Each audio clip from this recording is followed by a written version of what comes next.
And hello, welcome to Solo Playthroughs. We are getting our third Jagged Earth Spirit on the channel, and we are going to Fractured Days Split the Sky.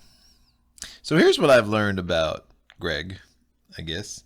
I like the high complexity spirits, but yeah, I don't know. I think my favorite spirits are definitely the moderate spirits. I don't think there's a single moderate complexity spirit that I don't love on some level. The high complexity spirits, I mean, I like the ones that are strong in offense. The ocean, I love. Wildfire, I love. The ones that are just kind of strong in defense or utility, they're cool. I mean, don't get me wrong. This one, there's a level of genius that goes into the design of something like this that I so appreciate. Again, the thematic nature of this game that just seeps from every pore of it as the more you play it and the more you appreciate what's going on a thematic level is so amazing. But yeah, it's a lot. It's a lot for me to sit down and be like, I want to play an enjoyable game of Spirit Island. Let me get that Fractured Days guy. Nah, I'd much rather I would want to get Thunder Speaker. I want to get Fangs. I'd want to get Keeper, the Forbidden Wilds. I mean, there are some defensive spirits I still really like on the moderate level, but you saw me struggle. I mean, again, I think everyone has their own personality, right? And that they bring to bear when they play games like this. And you saw me struggle with Downpour and made some strategic mistakes because a spirit like that just doesn't click with me as naturally as some of the more offensively minded spirits. So this spirit's very cool, and if you are here to learn this spirit, I think you will be very. I think I definitely know it to teach it, and I think you'll like what you're seeing. I think you'll be very interested in the spirit. If you're interested in the spirit before, I don't think there's going to be anything you see today that's going to make you not want to try to learn him or her or they and play them. But when this came up as the third spirit for me to do for the channel, I was not totally thrilled, and then I spun the wheel 2 more times to see what's coming up. So you have to look forward to not only this high complexity spirit, very high. We had the very high complexity spirit of Starlight coming up after this, and then for good measure, I picked Finder of Paths Unseen as the 5th one. So we're gonna get a lot of the very high spirits out early, and then we can get into my my joy area of the moderate spirits, I guess, will come after that. So this will be a good one. We are going against level 3, the Kingdom of Scotland. I'm going to stick with level 3. I have not decided if I'm going to bump up to level 4 for the Starlight playthrough or not. I think I'm going to give that a few more runs before I decide how I want to go from a level standpoint, but I will randomize between Scotland, Habsburg, and Russia for sure. So, Fractured Days, story time with Greg. The sun and moon are short-term timekeepers of Spirit Island, measuring days and months with their rise and set, wax and wane. When they meet in a solar eclipse, time collides with time, sending jagged pieces of was, will be, and might have been tearing through the weave of seasons and years. Gleaming vision shards of future or past events may shimmer across the sky, but often those futures or pasts do not match what others know. Fractured Days Split the Sky exist mostly in the high reaches of the heavens, but touches the island now and then, time and possibility flowing around it like a wind-blown mantle. Setup, there's going to be 3 presents on the board. One's going to be in the lowest numbered land with Dahan with 1 Dahan, and 2 are going to be in the highest numbered land without Dahan.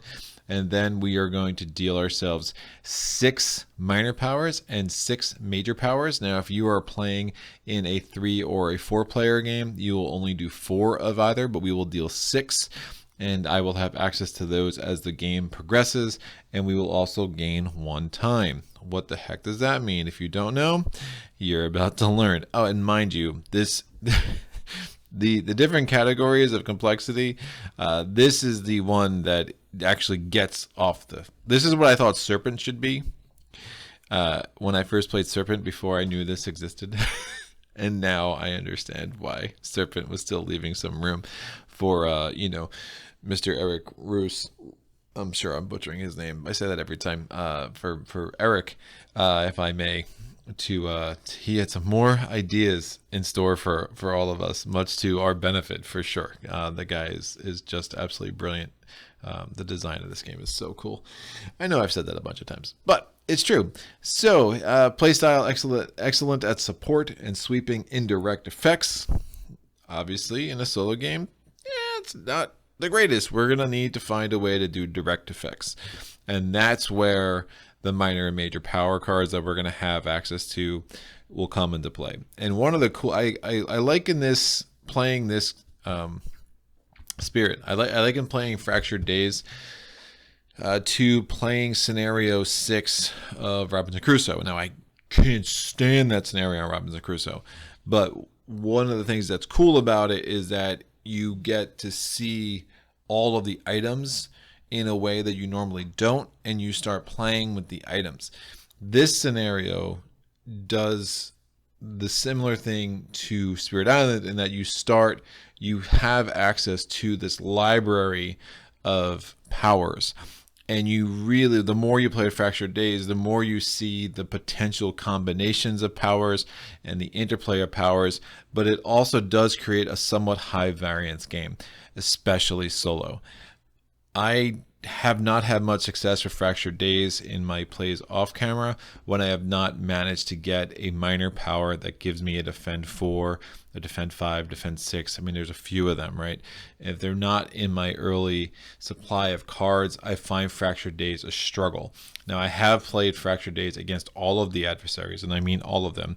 And I beat Prussia, I think on level 3. I beat Habsburg on level 3. I did beat Russia on level no, I did not beat Russia. So, I mean, and I had some moderate success trying to play with him or them and how they develop. But it's an intense Spirit. There's a lot to calculate, a lot to figure. The unique powers are interesting, really interesting. One of them is just useless in a solo game as far as I've played it. And obviously, if someone has a different opinion after I say anything, I would love to talk some more strategy about the Spirit in the comments. So let's just turn it over and start going. You see summary of powers: offense, fear, control, everything else, defense, great, utility, off the chain. And again, utility as defined for me by a very helpful subscriber, I'm assuming, or viewer, who was just, it's the basically usefulness to other spirits. And in this case, usefulness to ourselves. So look at this crazy board. All right, Fractured Days split the sky. Special rules. Fragments of shattered time. Each presence on this ability represents one time. Many of your powers require time as an additional cost. Now you only spend the time when you are resolving the power, not when you are playing it. So you can play a card and then that you don't have the time to spend. So if you want to play a card just for the elements, that's fine. You only have to spend the time when you actually go to resolve the power on the card. When you gain one time, you're going to put one of your presents from the presence tracks onto here, or optionally on the island. So you actually do you want one of your presents here from your presence track, or optionally on the island. Oh, right. So you can gain one time from when you gain time, you can take it from your track to here. If you don't have anything here, but you really want the time, you could take presence of yours off the island. I almost assure you, I will not be there. I'm not there with the Spirit. I have enough presence on the island that I want to take it off to get myself some time. That's just not going to happen. Now, when you spend one time, you return it to your presence track. So unlike most spirits, when something comes off the presence track and it goes on the board, and it's either destroyed or it stays there for the game, what you're going to see with Fractured Days is you're going to get some presence on the board, but the vast majority of what's going on with his presence is going to go onto the track, onto the time area here, and then back here. Time, back here. Time, back here. And ultimately, it just kind of will go up and down as you're gaining time through the growth options, and then as you're spending time. The second special rule, so that's the Fragments of Shattered Time special rule. The second special rule is Days That Never Were. Your third growth option lets you gain any one power card from the special set you create during setup. When you gain a power card any other way, you may add one unchosen card to this set. So if we gain power cards the normal way as opposed to from our special set, we're going to draw 4 like normal. You keep the one that you want like normal, and you discard 2 of the remaining 3, and that third one you can just put in your special set that you would just go into the library of powers that you have access to. I am going to roll a die so we can start getting the setup here. I'm rolling. I rolled a 6. We're going to get to one of the new boards, and it is my favorite board. I love the aesthetic of this board. I just love I just love the flow of it. I just think it's super, super, super cool. So let me make sure I'm doing a setup right. Yeah, so you're putting 1 presence in the lowest numbered land with 1 Dahan. So that has Dahan, land 1 does, but it has 2 Dahan. And then we're going to put 2 presents in the highest numbered land without Dahan. Land number 8 has a town, but does not have any Dahan. All right, so I will talk through the rest of him. I think that's enough. I just kind of threw a lot out about him. Let's switch gears. We'll do the rest of the setup. We'll go through Scotland, and then we'll come back and talk about growth options, powers, etc., etc., etc. Obviously, the presence track and the card play track are really boring, so I'll go ahead right now and just cover these up. So it's 1, 2, 2, 2, 3, and then the bottom track for the card plays is 1, 1, 2, 2, 3. Now remember, since we are playing a 1 or 2 player game, additionally at the beginning of the game we do gain 1 time as per the setup rules. So I'm going to put that over in the Fragments of Shattered Time location. Additionally, you'll see I have a special sun, a special sky, and a special moon, and I just keep these here as a reminder to make sure I'm counting my elements for whatever growth option I pick, because the growth options do give you 1 of those 3 elements every turn. Right, so I'm going to shuffle up the major powers and the minor powers, and then we'll go to Scotland. Now Scotland is probably my favorite of the new adversaries. I mean, obviously I think Habsburg is the most dynamic. I think Russia's the biggest pain. Scotland really does feel the most like the original 4 spirits or adversaries, not spirits. In some of the ways he works, he has a little bit of England in him in building. And he does have an additional loss condition. An additional loss condition is called Trade Hub. If the number of coastal lands with cities is ever greater than 2 times the number of boards, then the invaders win. So it has to be greater than. So again, how many boards are we playing with? We're playing with 1. So 2 times that is 2. So I can have a city on 2 of the 3 coastal lands and still be fine because it's equal to. But if I get a city on all 3 coastal lands, bye-bye. So that would be the end of the road. So we will try to avoid that. Now, in all honesty, I have yet to play. I said earlier that I have played Fractured Days against all of the adversaries. I have yet to play Fractured Earth against the Kingdom of Scotland. I thought it would be more fun for the video for this to be kind of a first look, so I wasn't kind of falling into some kind of rote, memorized, idea of how to play against Scotland. So obviously that could backfire for me, and I could crash and burn really quick. But maybe that'll make a better video anyway. So I'm going to shuffle up the fear cards. We are only doing level 3. Level 4 is bananas. Scotland, I have played Scotland. So I've been trying to learn this game to make sure I know what the heck I'm talking about. So I did play Scotland with all of the original 12 spirits. I got up to level 5, beat it with Thunderspeaker. I never actually tried it on level 6. I'm sure it's bananas. But I did beat it probably 5 times with the original spirits. Ocean matches up amazingly well, as you might expect, considering all the, you get that money generation machine going with Ocean with all the structures on the coast. So Ocean's a super fun spirit to play. Fangs demolished Scotland at one of the earlier levels. I think I won with Nightmares, I'm pretty sure.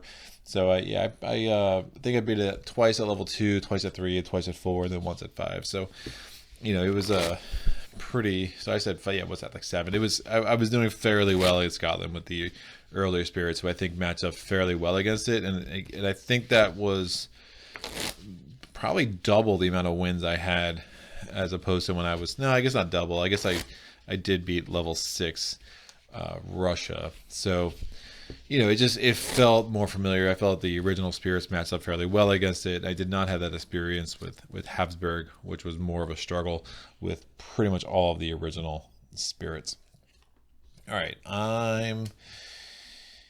when I'm playing against Scotland, I've taken just to put a blue reminder token on each of the coastal lands. It just kind of triggers my memory until I get this game more in my bones, so to speak, that there's something funny going on with the coast here.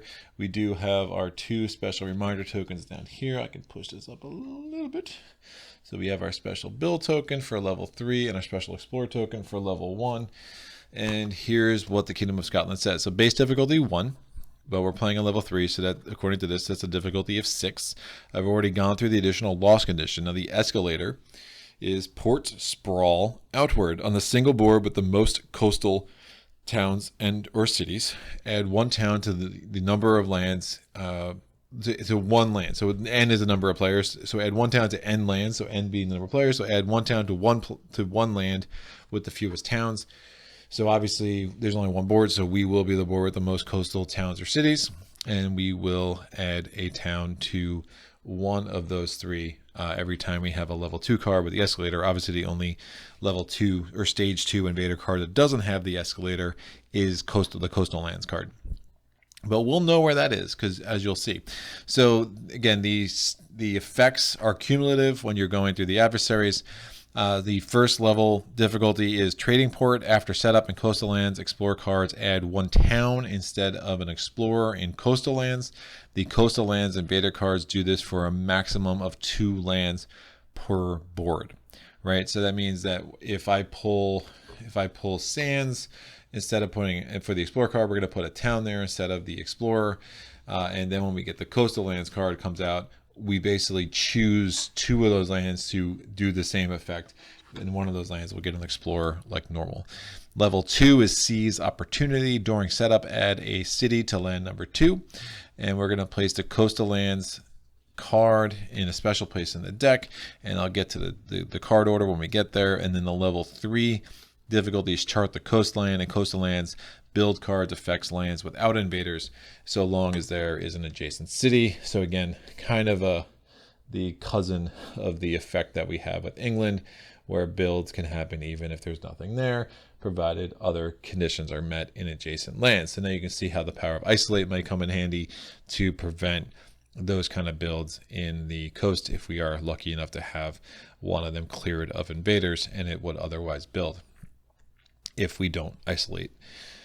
What am I doing? All right, I'm going to put the stuff on the board. So we have land number 1 is going to get 2 Dahan. Land number 2 is going to get 1 city and a second city because of the setup, and it's going to get a disease. So again, the number level 2 tells us to put a second city there. And I'm also going to put a beast on land number 7 before I forget. Land number 3 is going to have the 1 Dahan, which is why we put the presence there. Land number 4 has a Dahan. That's land number 5, I'm sorry. Land number 6 has 2 Dahan, so that's all the Dahan. Land number 8 has a town. And last but not least, going back to land number 4, we will put the Blight there. We are going to shuffle the Healthy Island, Blighted Island cards. Now, there are 16 here. For some reason, I feel like the original set, they bent a little different. So I always feel like I don't get the truest cut when I just randomly cut to figure out what card's going to be on top. So I've just taken to rolling a 20-sided die. I rolled an 11. So this would be number 16, 15, 14, 13, 12. That's number 11. And I'll just put that on top and make sure I get a bit more randomization. Some of these Blight still, I don't think I've seen them all yet. I think there's still 1 or 2 I've just never seen, despite a number of plays of Jagged Earth, obviously. So it's cool. It's really cool. Some I think are real brutal, and I have to find a way to kind of better counter them. But I have found myself with the newer cards more scared of going blighted than I used to, and that's even with those two still healthy island cards that are in there, because I think those cards can be brutal too. I mean, even though, hey, still healthy island, but it's only 2 blight on there, so you're probably going blighted island soon anyway. And the one that adds the one to the fear pool is kind of gross. I mean, now it's that much harder to earn fear cards or get a fear victory, so it's tough. It's tough. So I am going to get this deck set up. So I'm going to actually roll twice here. So I'm going to roll a 4-sided die. I rolled a 4, so that stage 1 card's coming out of the game. I'm going to roll a 6-sided die now. 1, 2, 3, 4, 5, 6, and I rolled a 2. So I'm going to take that one and put it aside for special placement, and then I'm going to put these 2 here. So we have coastal lands there. We're going to take one of the remaining 4 stage 2 cards out of the game. So I'm going to roll a 4-sided die. It's a 1, so that's coming out. And now I'm going to roll a 6-sided die. I rolled a 2, so I'm taking the first one, and I'm going to put it here, and then I'm going to put the coastal lands card on top of it. And then I'm going to put this stage 1 card there, the other 2 stage 2 cards here, and the other 2 stage 1 cards there. So the first 6 cards of the deck, 7 cards of the deck, I'm sorry, are 1, 1, 2, 2, 1, coastal lands, 2. Now I'm going to roll a 6-sided die to take the level 3 card out, and then this is our invader deck. Now, if we were playing level 4, what gets crazy is that level 1 card that is before the coastal lands card right there becomes a level 3 card, and this gets removed from the game. That's a really significant upgrade in difficulty. I mean, all 3 of these adversaries, again, I think, you know, in some of the earlier adversaries, it's like, the significant jump can be 3, 4, 5. In here, I find pretty steadily it's been number 4 that makes the most marked change to how you need to think about this adversary and how you're approaching it. Like, for instance, Habsburg has that durable towns, which is crazy to come up against. All right, so everything's set except for the final thing. I need to create that library I mentioned a couple of times. So I'm going to take 6 of the minor powers. Again, I have these obviously with opaque sleeves. The green are the minor powers, the blue are the major, if you haven't watched any other of my Spirit Island videos. And these are the 6 cards that I will have access to. Reaching Grasp, it has a sun, an air, and a water. One of these I'll say, elements, it's hard to play the element game with Fractured Days. The elements don't, since they're not triggering the obvious and immediate effect on the board that they do with some spirits. I mean, like Stone's Unyielding Defiance, you want as many earth as you can get. If you're playing as Downpour, you want as many water as you can get. With Fractured Days, I mean, there is a benefit to looking out for suns and sky, especially, and even moons. Those are obviously the 3 elements he's really messing with on any level, but they're not going to be the tiebreaker, or at least not going to be the leading thing I'm looking for. Right now, you're really looking for cards that are going to allow you to have direct impact on the land, because your spirit by itself and with its unique powers doesn't really do that much, even as, you know, the description on the other side seemed to indicate. So Reaching Grasp gives me +2 to all my powers. Not that helpful. Rights of Lands Rejection. Invaders do not build and target land this turn. 1 fear per city or town, or 1 fear per Dahan, whichever is less. So again, it's really hard to make this a big fear generator because it's whichever is less. If you only have 1 Dahan there, it doesn't matter how many cities or towns are there. You're only getting that 1 fear.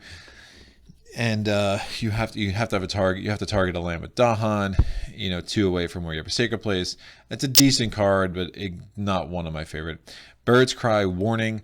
It is another card that has to target a land with Dahan. The next time Dahan would be destroyed on target land, you destroy 2 fewer. Don't hate that, because think about it. Say you have like 6 Dahan in a place and they're going to attack 12. Well, now I guess that's a lot. I mean, if you had 6 Dahan in a place and they're attacking 8, instead of losing 4, now you only lose 2, and you can retaliate with the rest, right? So like it's an interesting card in the right moment. It's very, very situational, but it's good to know that it's there. Drought, destroy 3 towns, 1 damage to each town or city, add a blight. If you have 3 suns, which you probably will, so this could be a good card. Adding the blight's a little gross, obviously, but you could destroy a city, and then Voracious Growth, 2 damage, or remove a blight. You have to target a wetland, or you have to target a jungle, and then Gnawing Root Biters push up to 2 towns. So that's rough. The thing that I hate about this set is this is where I'm really looking for. I'm looking for a defense card. I'm looking for a defend 4. I'm looking for a defend 5. And obviously we got none of that. So not really in love with this. I do like the 2 damage. We'll see what comes off in our first pull here. But we are going to now be somewhat reliant on some cheap and solid major powers to really have much of a chance at this one. So I'm going to put these out.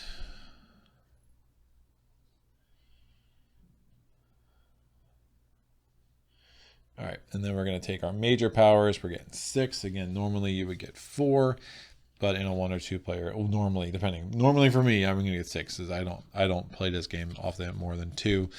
Blazing Renewal, target spirit places 2 of their destroyed presence into a single land, up to 2 away from the presence. If any presence was returned, 2 damage to each city and town in that land.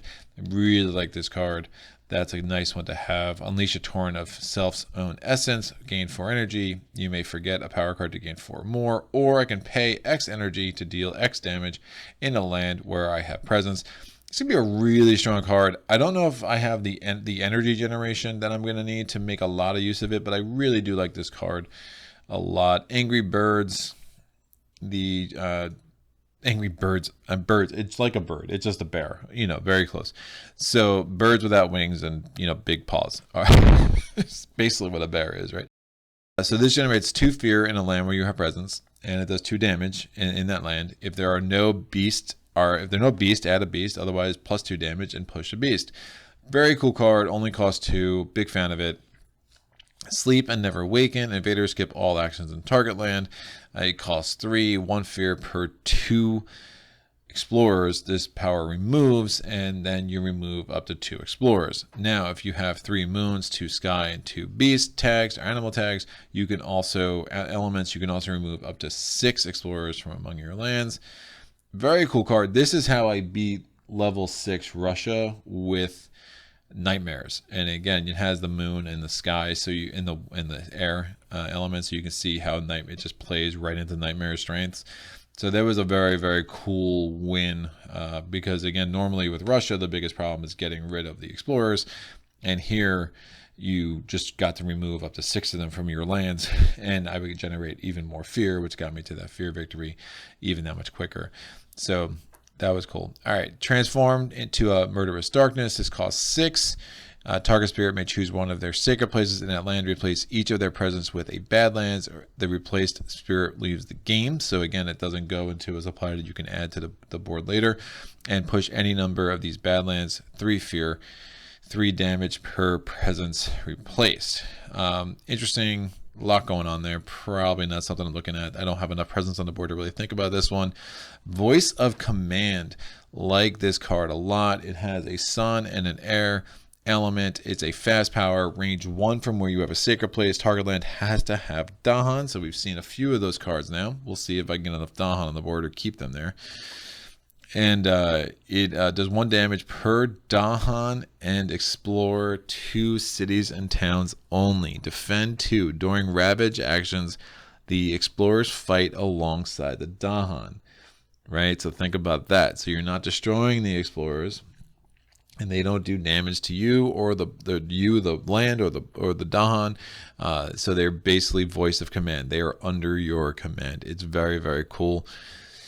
So might not work that much with Scotland, where again 3 of these 8 lands aren't going to get explorers added to it, but it's a very, very cool little card here, and does well with the elements that we will have natural access to. I think realistically the card that I'm going to be looking at first is going to be the Angry Bears, but Unleash a Torrent, if I can find a way to get, well, Fracture Days has some tricks. There's something here. I'm not I'm still not all that optimistic, as I've just let the lack of a good defense card. I've found to be super problematic, but maybe we can pull a magical rabbit out of a hat here. I'm gonna move these up. First time I'm trying to get all this on camera, so I'm gonna do a little bit of rearranging, and then we're gonna get these 6 cards here. So this will do. All right. Just trying to, obviously I'm just keeping it where I can see the title and see the elements and go from there. Good. All right, let's go to the rest of Fractured Days because you haven't heard me babble enough yet. Growth options. We have gain air, reclaim cards, gain up to 2 time. Again, when you gain time, you're taking it off of here, you put it here. Right? And then when you resolve the power that costs time, if you choose to resolve that power, then you spend the time, you put it back on the board, whatever track you want to. All right. That's pretty straightforward. The next one is gain moon, gain a power card. Again, it's not from your library. It's gain a power card the old-fashioned way. And then when you do that, again, you would gain the 1. You put the other in whatever library you want to put it in. And then you can add a presence. And then you could do twice. You could either gain a time, or you can give yourself 2 additional card plays. The 2 extra card plays is not something I will be doing a lot of. I mean, it's so resource intensive, right? But and only 2 of these cards here actually have everything costs 1 except for those 2. So I'm not going to be doing a ton of card plays here.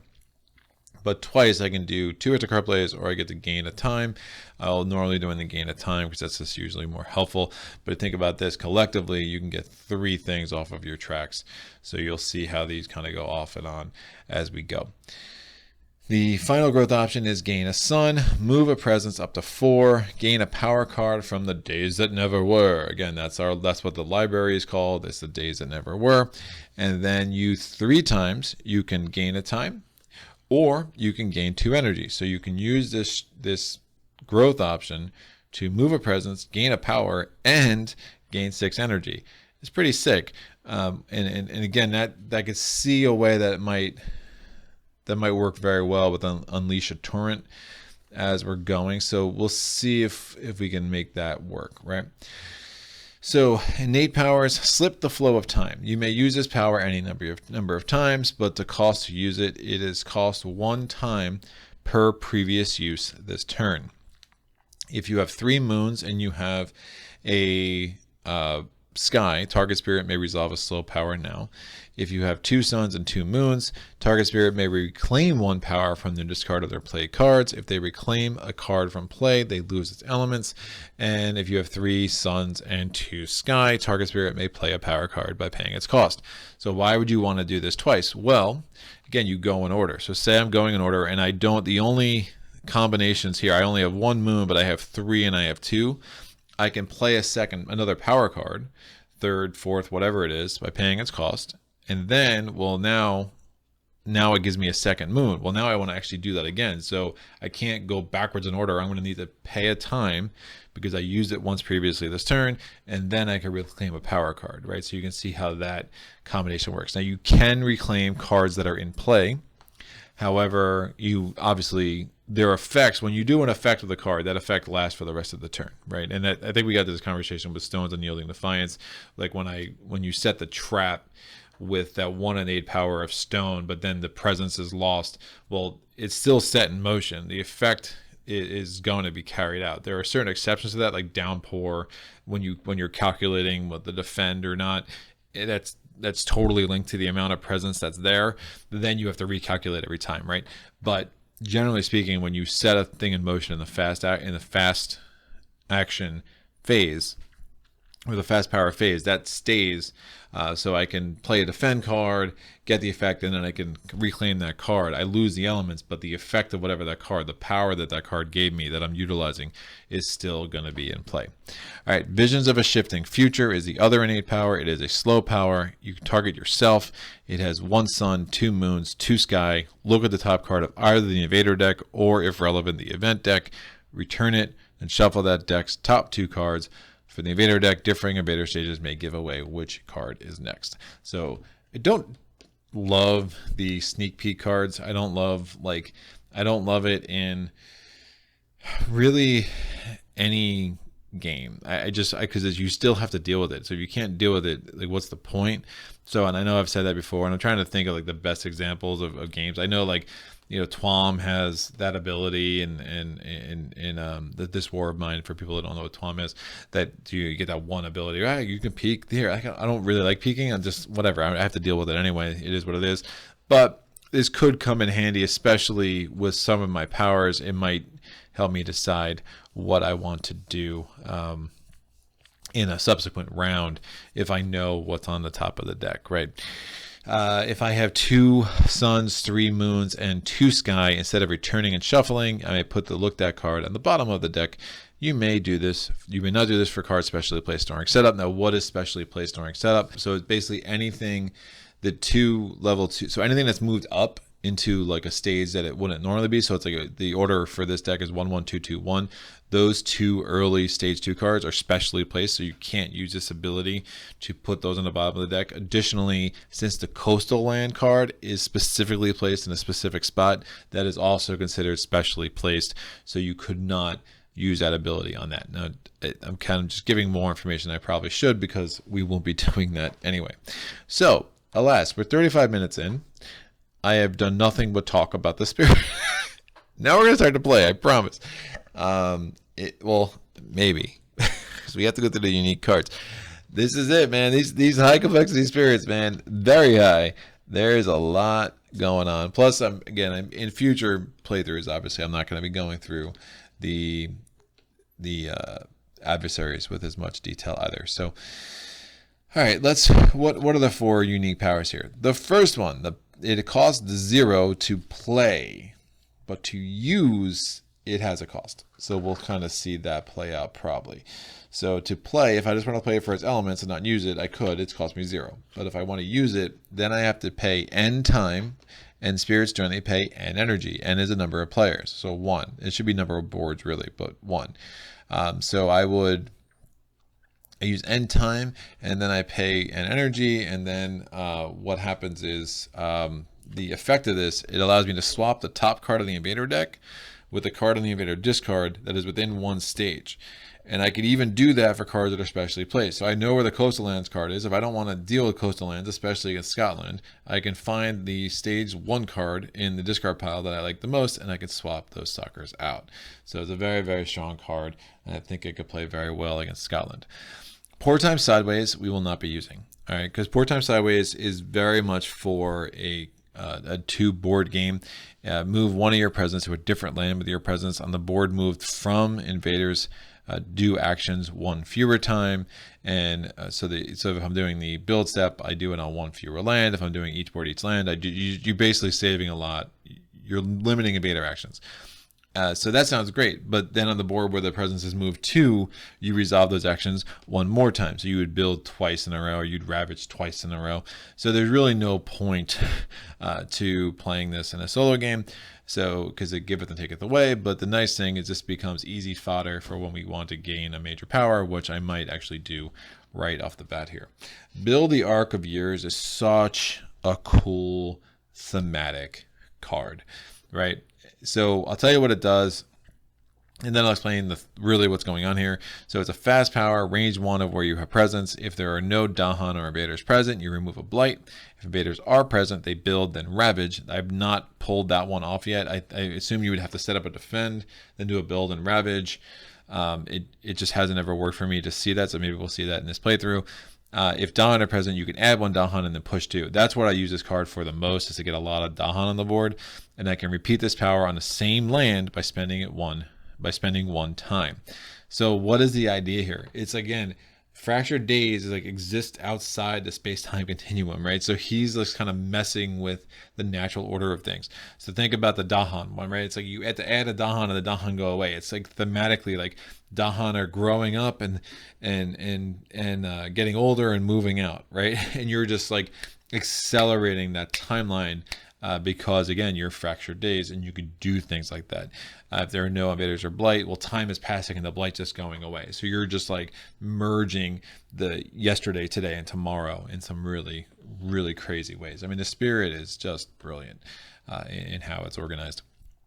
Absolute stasis is using this well is going to be our key to victory here. It costs 1 time to use. It has to be targeting a land that is within 2 of where you have a sacred place, and until the end of the slow power phase, target land and everything in it ceases to exist for all purposes except for checking victory and defeat. That's pretty bananas. All right, it's a very, very, very cool card. So it's like isolate to the nth degree. I mean, the thing just ceases to exist. And what that means is like victory days is like, say like I'm at terror level, 2, and I have no structure on the board except on 2. I can't play absolute stasis and say, oh, they cease to exist, I win. Because again, it's that a victory condition that matters, right? And in converse, if you're playing against Russia and the only beast you have on the board are in land 2, you can't make it, you wouldn't automatically lose if it ceases to exist, because it's only ceasing to exist for that turn. All right, you got all that? I hope you did. I hope I got all that. Let's be clear. Final step of setup. We got there. You have overcome. Take a break, hit pause, go use the bathroom, come back. We'll get it going. All right. We are exploring into jungles because that's what we're doing. So I am going to put this sucker here and this guy here. Now that whole thing about only towns, when you explore into coastal lands, they get a town instead of an explorer. That triggers after setup, and the initial explorer is always the final step of setup, so we don't have to worry about doing that just yet. I really need... Oh, man.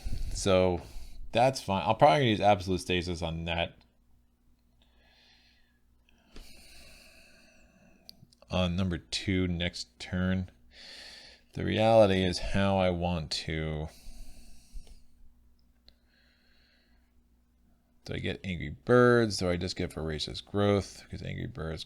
I said I get bears. Because angry bears cost a lot. Droughts probably a card I'm looking at later. Voice of Command is interesting, but I'm going to want to start clearing some things out there. I mean, the nice thing, again, it's targeting. This can only... The voracious growth, it only targets a wetland or a jungle. I have a blight, but the blight is on a mountain, so that's not the most helpful. But I think what I can do, take voracious growth, and then maybe I can sub it out later with a major. Yeah, I really don't love those minor powers. I would love to have a defense card. So what we're gonna do is we're gonna do the 3rd growth option. I'm gonna gain a sun. That allows me to move a presence 4, but I'm still gonna need, if I'm playing voracious growth, I'm still going to need a sacred place. So I'm going to leave that sacred place in 8 for now. I will move this to a more central locale. I'll just move that into 5. It's a little risky, but I think we'll be all right. And now what? I'm going to gain a power card from the days that never were. I'm gaining voracious growth. And now I get to either gain 3 time, or I get to gain 2 money times 3. So I can gain 6 money, or I can gain 3 time, or I can gain whatever combination thereof, just understanding that it's 1 time to 2 money is the trade-off here. I do want to play 2 cards this turn, so I'm going to get 2 time, and I'm going to gain 2 money energy, and that's for the growth option, and then I'm going to get my 1 energy for the presence track. Now, what are my 2 cards? I'm going to play...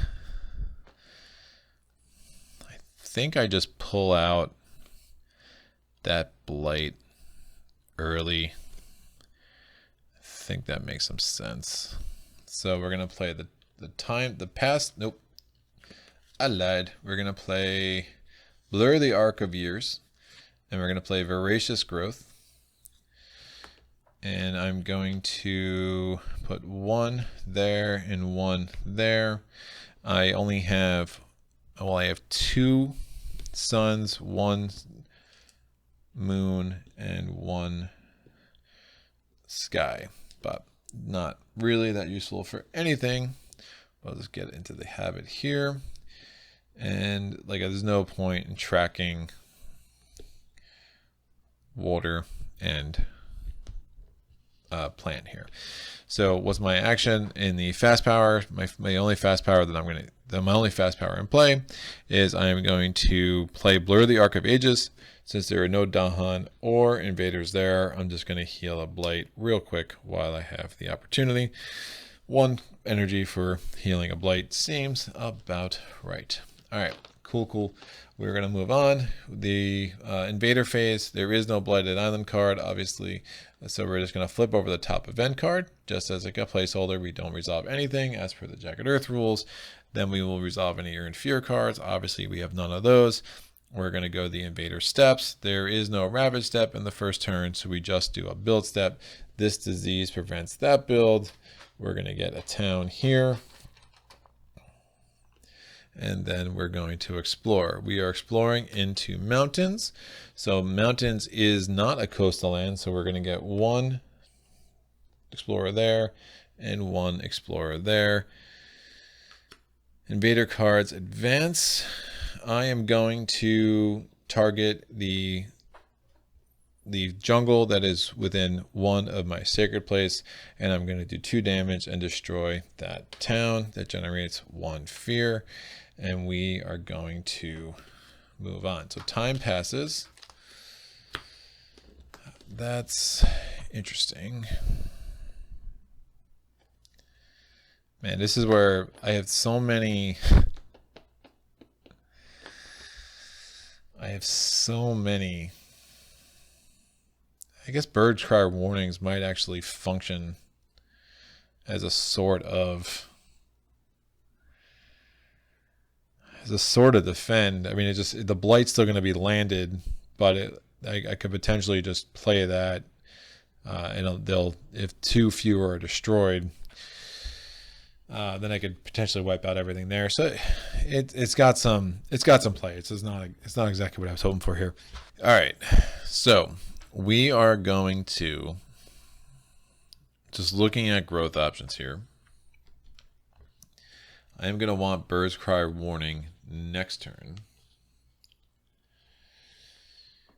Trying to think. Poor time sideways is garbage. So obviously, you notice I didn't spend any time last time. I know I'm playing Absolute Stasis on land number 2. That's kind of a must. I guess the real question is, do I take Angry Bears now?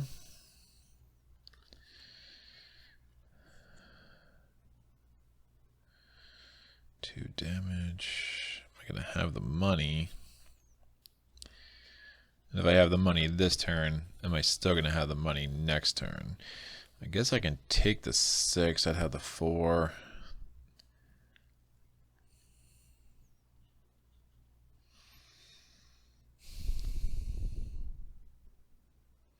I think this could work. I might actually be doing growth option 3 times in a row here. So I'm going to play gain sun. The third growth option, I gain a sun. I'm going to gain some Angry Bears here. Is that right? Yeah, that's right. And I have to forget a card like normal. So I'm going to forget Poor Time Sideways. By Poor Time Sideways. Now, so since now I can move a presence. I do need a presence here to make the Angry Bears work. And I still do need a sacred place. So I'm going to use Absolute Stasis. So I'm going to move this presence here as per the growth option. I'm going to gain, now I can gain either 3 time or I can gain 2 money per. So it's a 3 time or 6 money or whatever combination thereof. I am going to take the 2 money with all 3 of those options. So I'm gaining 6 money because I want to make sure I have plenty of money for next turn. And then I'm going to gain the 1 money from the presence track. So I'm going to play Angry Bears. I'm going to play Absolute Stasis. I still have 2 card plays, so that's 3. This is 1. I have 3 moons, 3 suns. I have a sky, and I have 1 air. So obviously, no moon. Sorry, 3 suns and 1 sky. I have no modes. So that's not the most effective, but that's fine. It doesn't unlock anything. We're good. So my fast power is I'm going to cost to use is 1 time. So I'm taking 1 of these things from fragments of shattered time, putting it there. I can target a land 2 away from where I have a sacred place, and it's going to be absolute stasis, and I'm going to make absolute stasis happen in land number 2. I'm going to put the purple reminder tokens there just to remind me of that. So those do not exist for any purposes for this round. We are now going to go to the invader phase, not Blighted Island, event cards. What do we got? Stage 1. Stage 1 or 2. So we are on stage 2. To see what stage you are, you just look at the top card on the invader deck, and that includes, even for specially placed cards here, the only exception to that rule is if you're playing as Prussia. Invaders do not ravage in lands unless there are more invaders than the current terror level. Interesting. No bravery without numbers. So what that means is I'm not going to be able to actually destroy this guy because he's not going to ravage. That's fine. So I'll put the orange reminder on this card, and I'll put an orange reminder on the ravage deck. In each land with beast, 1 damage per beast. My beast still doesn't have any invaders on his land. And then, so that was the token event. And now the Dahan event is leave the hostile land. In each land, push 1 Dahan per Badlands or disease to lands without Badlands or disease. I have no Badlands or disease tokens on the board. So that was easy. We are now going to ravage.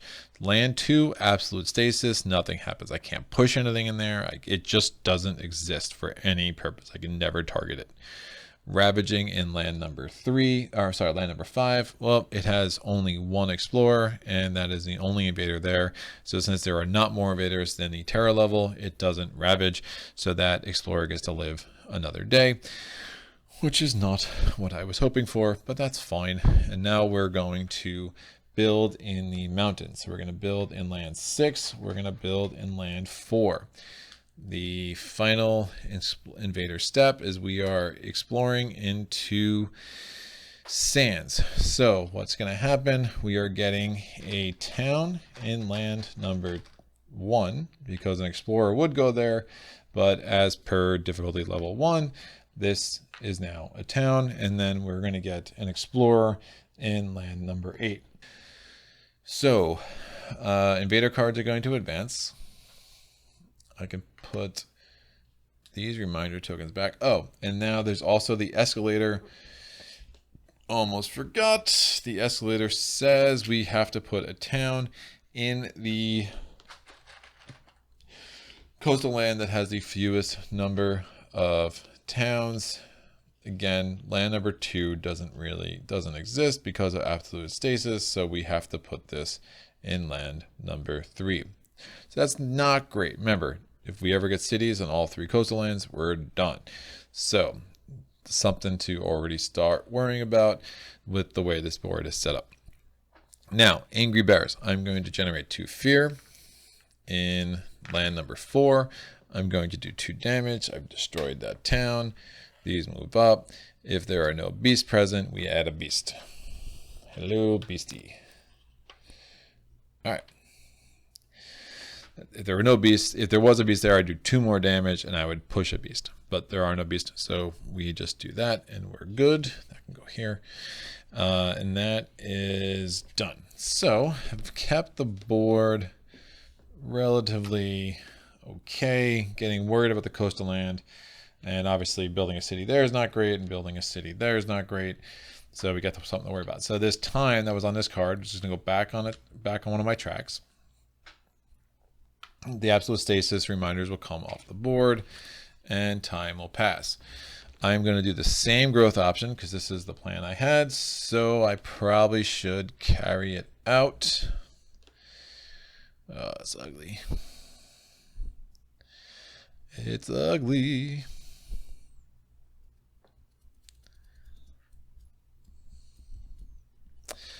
I don't have much about others. So yeah, we're gonna take the grabbing this. I get to move a presence.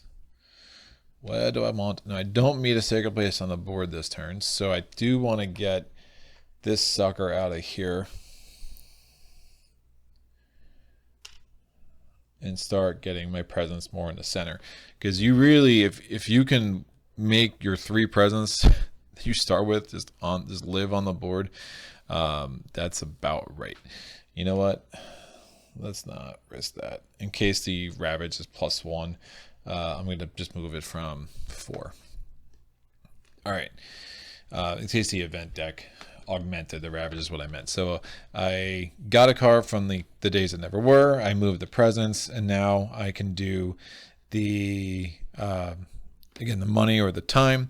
I'm going to gain, well, again, so I'm getting ahead of myself. Again, don't do the card plays yet. So do I want money or time? I have 4 money left over from last, or 4 energy left over from last presence, for last round. I definitely need to do at least one of those. Am I spending a time? Well, I'll get time back. That's fine.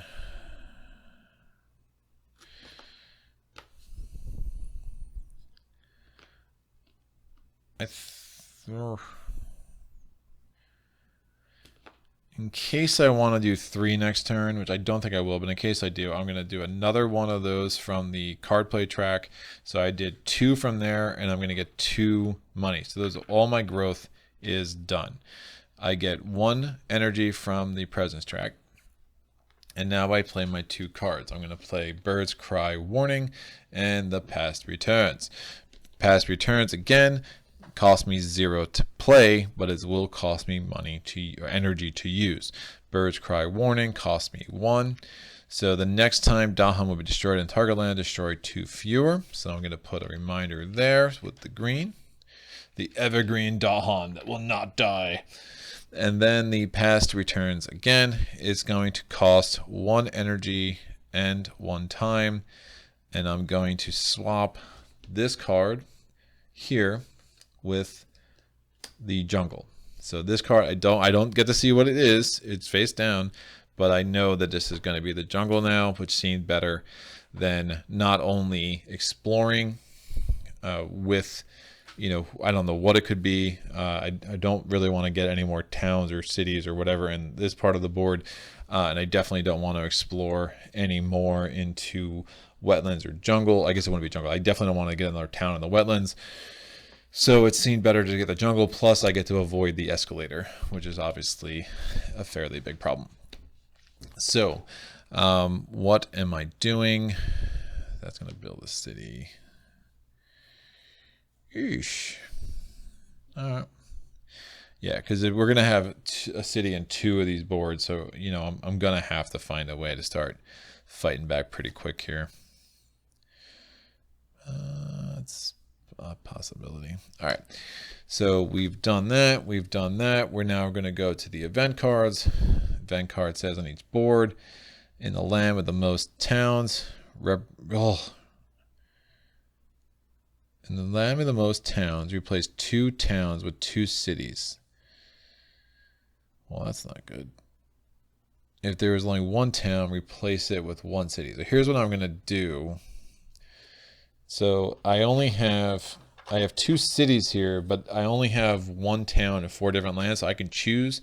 I'm going to choose land 6 because they're just going to get destroyed anyway. So that actually worked out well. It'll give me 1 more fear too. All right, Beast chased off homesteaders, push up to 2 explorers or 1 town from a land with the beast. I have to do it. I don't want to do it.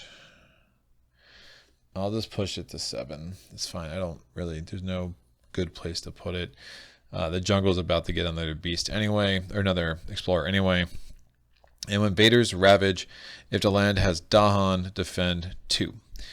So I'll have a defend of 2 in land 6, but obviously it's not going to help me. But I will put this out for good measure, just in case the fear card gives me some more defend. So that's going to go there. We are now going to play.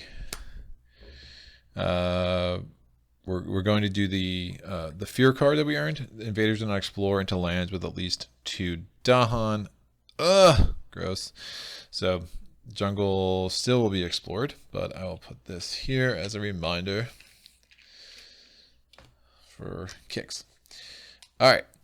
We are now doing the invader steps. The invaders are ravaging.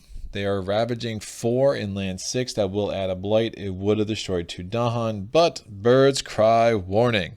So I destroyed 2 fewer Dahan, and the Dahan are going to retaliate with 4. That's going to kill the explorer and the city for 2 fear. All right, that worked okay. Not the defend I was hoping for, but it will do. Then now we are building in sands. We're building here. And we're building here. Not great. And now we are exploring. We're exploring into jungles. Avoid the Dahans, irrelevant. We are going to put a town in land 2. And we're going to put an explorer in land 5. Invader cards advance.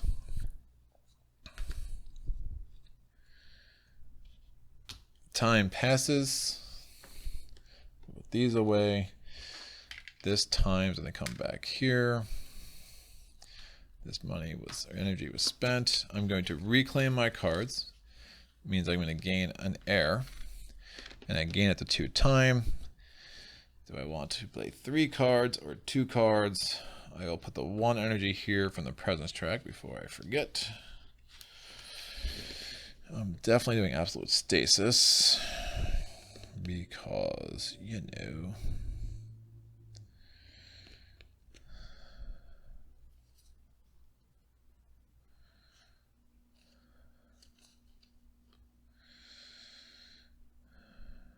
I can't move anything. I'm going to lose presence there if I don't do anything about that. So remember, we have a level 1 card. The stage 1 card on the top, and then after that's going to be coastal lands. So I definitely can't lose that.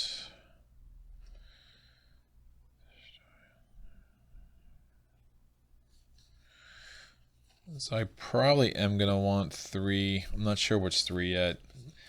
But so I'm going to gain, and I have a fair amount of energy, so I'm going to gain 2 time from the card play track. I already took my money or my energy from the presence track, from the energy track. So I'm going to play absolute stasis for sure. I'm going to play blur the arc of years for sure. And I guess the question is,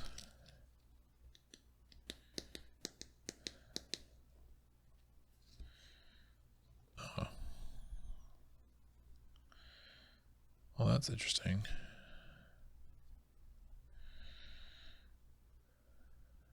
That could work. All right, so I'm going to play Birds Cry Warning. Those are my 3 card plays. Now, my innate powers, I have 3 sun and I have 3 air, which gives me access to slip the flow of time. So I'm going to the 3rd level. So target spirit may play a power card paying its cost. I'm also going to play Voracious Growth. So I'm going to have 4 cards out there. So that's going to cost me 1 energy. So making change. And that's good. All right. So let me figure this out. So this is going to cost 1 time.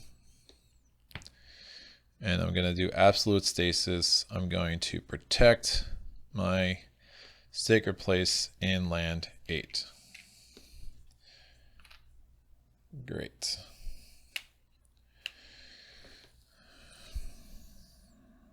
This is ravaging 5. So it killed 2 Dahan, but I could wipe them all out if I have 3 survivors.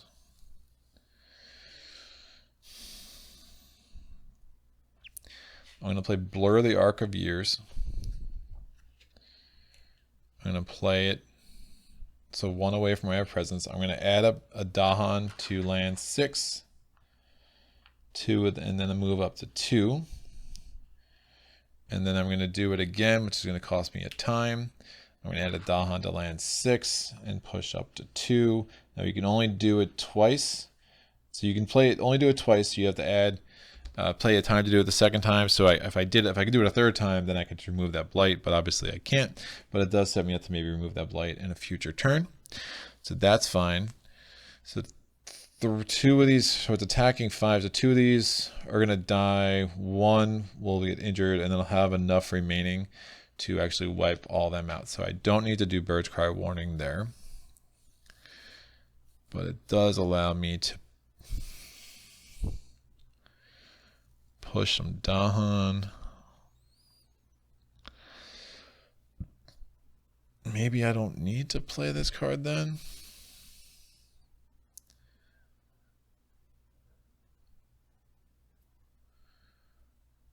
Yeah, I don't need to play this card. I'm gonna take Bird's, and it didn't. Right. So if I didn't play this card to begin with, I still could have played this with my third card play. So I didn't need that card to access that. So I still had 3 card plays. So I'm just going to do that because there's no point in wasting the energy in that card when it could come in handy next turn. But this is interesting. I'm not sure how I feel about what's going on right now. But Invader phase. So the Blighted Island card, there is no Blighted Island effect. We're going to go to our event card, Remnants of a Spirit's Heart. It is a Jagged Earth event. A group of Dahan find a stony ridge with lingering blessings from an ancient mountain. You may leave its strength with the Dahan. If I do that, the Dahan have plus 10 health, and lands with Dahan invaders have plus 1 health.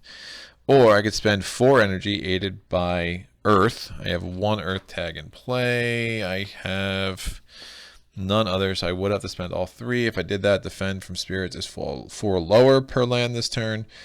And during one future spirit phase, players may jointly decide to grant defend 4 to all lands that turn. It's very tempting. However, I don't think it's worth spending the energy for it. And the having 1 extra health isn't going to matter because I will still be able to wipe them all out with the living Dahan, and they're all going to live now because they all have plus 10 health.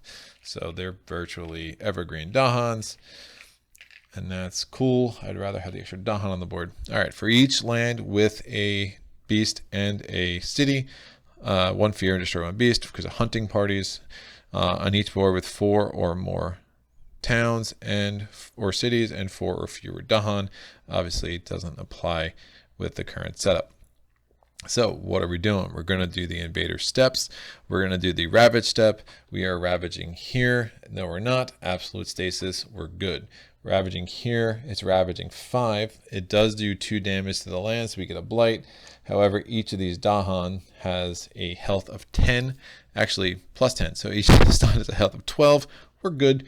They're going to all retaliate and wipe out that town and that city. So that's 3 fear. So 2 comes down. There's going to be a remainder of 1 with our second fear card. And now we're going to build. We're going to build another town here.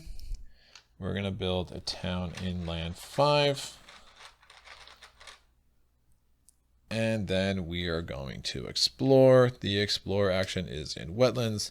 So we get a town in land 3. Glad we killed the city in land 1. Remove these actually, and we get an explorer in land 7. So I still have voracious growth. All right, I think these are both going on. The question is right now, so it's 1 away from where I have a sacred place, so I can either destroy the town here, which is obviously not the worst idea ever, or I can prevent the building. Oh, wait, never mind. This explorer, there's no source because everything in land 8 doesn't exist. So there's still the 1 explorer here, unfortunately, because I had to push him from there earlier and I didn't want to push him anywhere else. I kind of regret that now, obviously. But there's no source for an additional explorer, but obviously it would still build. So I think just doing that is kind of silly. That blights, so be it. I mean, that's what it is. So we are going to just destroy this town and get a fear. because I can only target jungles or wetlands, and it has to be one away from where I have a sacred place. So that is fine. So this absolute stasis is over. Welcome back to Planet Spirit Island, Land 8. These two go here. And we shall move on. Alright. So I'm going to have to get a lot of energy, and that can only happen with growth option 3. I probably want to avoid the coastal lands, and I can use the mountains. Mountains are better than coastal lands. We're good.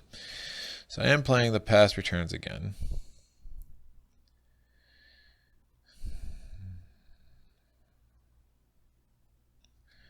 Pushing 3 Dahan is probably a good idea.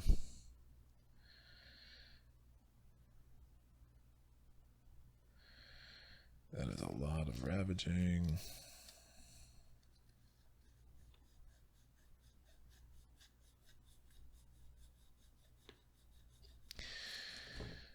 I have not lost any presence, so I can't use Blazing Renewal just yet.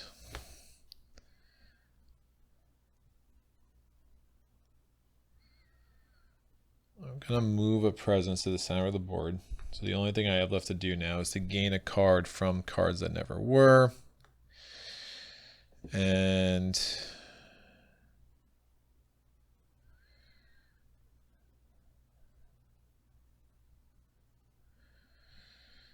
to get some energy. So I guess I'm looking at Voice of Command.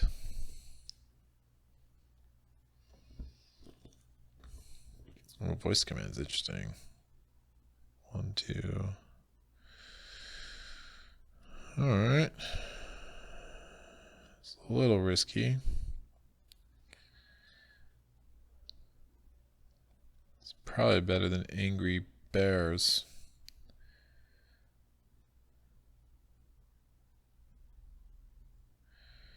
Oh, I can gather those suckers in too.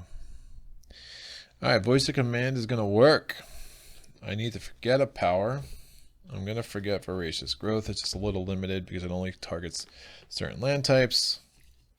And I'm going to play Voice of Command. The past returns again to make sure I avoid the coastal land card and Bird's Cry Warning. And my Angry Bears are going to be super angry that I'm leaving them on the sideline. Now, I can't just play all 3 of these because I only have 2 card plays. So the last part of my growth option is I'm going to gain 2 time, and then I'm going to gain 2 energy, because again I can either gain a time or gain 10 energy 3 times. I know I've said that a few times, just being thorough. And then we have this, and that's just a perfect combination of elements for me right now. So this costs 3, the Voice of Command. Bird's Cry Warning costs 1, and the past returns again, costs 0 until I go to use it. Then it's going to cost a time and energy, which I'll just put on it right now. I have 3 suns and I have 2 air, which is amazing. Because it now not only unlocks the ability that I can play another power card paying its cost. Obviously, I can't afford Angry Bears, so I won't be doing that. But it does give me the if you have ability on Voice of Command. If you have 3 suns and 2 air, first gather up to 2 explorers, towns, or Dahan before you do anything else. So what I want to do is Bird's Cry Warning. I'm going to target a land with Dahan. I'm going to push up to 3. I'm pushing these 3 here.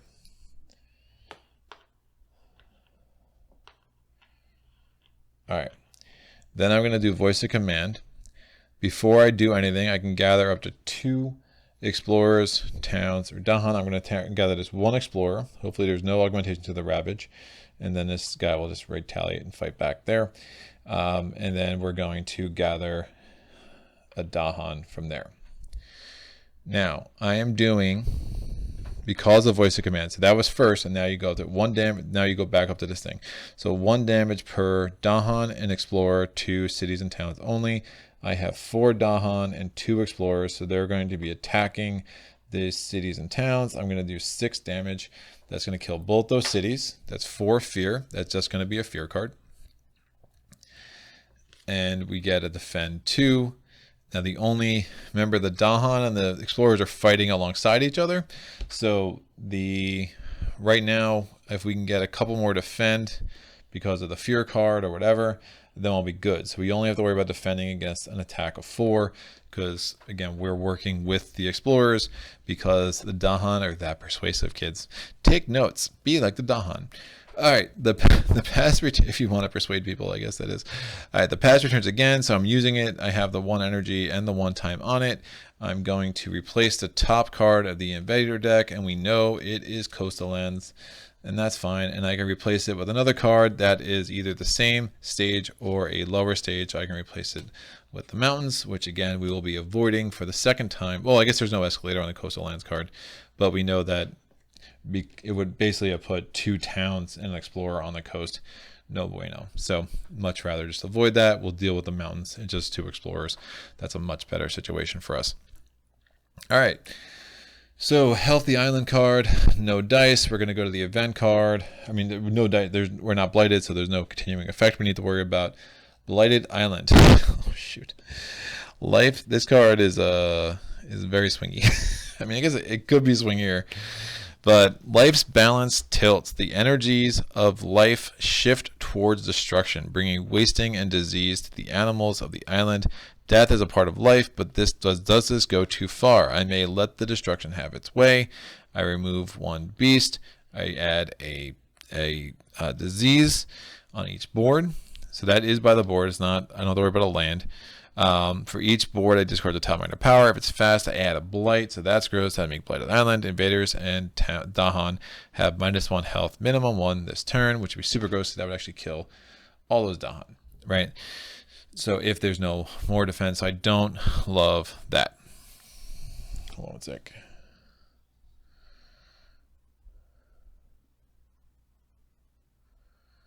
Huh. So that's cool. I guess with voice of the command, if damage goes through, I can actually use that damage to kill off the explorers. Oh, that's so crazy. This game is so crazy. All right, cool. Things I just realized. I can fortify the resilience of life. It costs 4 energy, aided by animal. All right. It allows me to add a beast, remove a disease. I have no disease on the board. Discard the top minor power. If it is slow, I get to remove a blight from the board. And invaders and Dahan have +1 health this turn, which is fine. I'd still have the 6. I think it's a little crazy, but I think it's not worth going Blighted Island right now. I think just things are going just well enough that I am going to forget Angry Bears, and it's not like I have a ton of money. This voice of command card will probably be more useful because I have so many Dahan on the board. So I'm discarding Angry Bears to get me the 4 energy. Again, when you're aided by, it's either 1 for every element you have in play, +2 for every card you discard. If I had an energy, I would just discard Angry Bears and pay it, but I played every single energy I had. I had just enough to play the 3 cards that I played, or you could forget a card to get +4. So I'm aided by animals. I'm going to discard that for the +4. So that's going to give me actually a total of 5 with the 1 I have in play, but obviously I only needed 4. So that allows me to add a beast, remove a disease. There's no disease to remove, which is totally fine. I'll add this beast over here, I guess. I'll add it in the middle of this mess. Why not? All right, so we're going to discard the top minor power. Hopefully it is slow. It is slow. We get to remove a blight, which is huge. So I get another blight on the Blighted Island card. So maybe live a little bit longer here. And then invaders and Dahan have +1 health. So I'll put this here to remember that that is in play. On each board, 1,000 Soul struggles with on each board with 4 more cities and towns and 4 fewer Dahan. It obviously does not apply to us. We're going to the fear cards. I would love a little bit more defend than the coastal lands, please. Defend 1 in all lands. So I'm defended 3 here, which is exactly what I needed. All right, thank you. I said a little more and they gave me a little more. Demoralized. Comes in strong, and then Dahan raid. Each player chooses a different land with Dahan. Just 1 damage there. So during Ravage, this isn't during Ravage, this is a raid. I'm just going to pick off the 1, which I totally can, which is fine. Dahan. Oh, he has 2 health. They all have +1 health. They all have +1 health, so I can't even... Yeah, that's fine. I will injure this town. Because, why not? Fine. We're going to go to the invader actions. We're ravaging. It's attacking 1. The Dahan has 3 health, so it survives. It's retaliating with 2. The explorer has 2 health, so it's picked off. We're ravaging in land 2. They're attacking with an attack. Again, the explorers are on the Dahan side this time. So the towns are attacking with a total of 4. We're defended 3. One of the Dahans is injured, which is fine. They're retaliating with a total of 10, including the 2 from the explorers. The towns have 3 health each this round. One's already injured once, so that's clearly enough to kill it. Killed both of them. And that's going to give us a fear card that gets us to terror level 2, which is great. We're now building. We're going to build here. We're going to build a city here. And then we're going to go to, be surprised, it's mountains. I have no more stage 1 cards in here. Of course I don't. So, and the only one I know that's in here, well, coastal lands, and I know that's sands. So the last stage 2 card could be anything, which is fine. I mean, I could change out the stage 2 sands for whatever, but I don't know if sands are that great for me either. So what are we doing? We're going to explore into mountains. We're going to get an explorer here and an explorer here. And there isn't, no, there's no escalator because that's a stage 1 card because, you know, fractured days and all of its weirdness. And cards advance. So time's going to pass. This goes back on the track. These get discarded and we're going to reclaim our cards. Whoo. Okay, so let's take stock. Time passed, so this heals, this heals. We are ravaging here and here. My presence is obviously nowhere.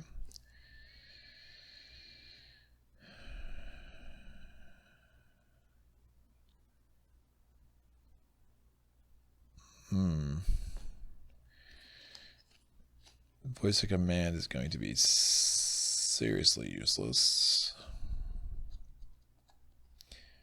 If I had a blight in both those places, we go Blighted Island, which is not great. This can go here. We already did that. I can't gain one of those cards. I definitely need to reclaim cards.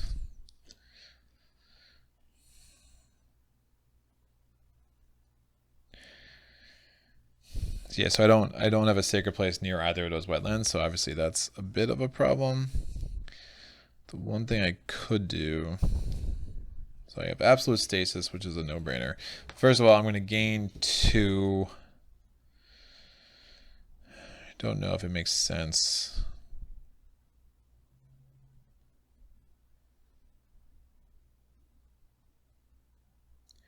I push 3 in there, it's doing a million.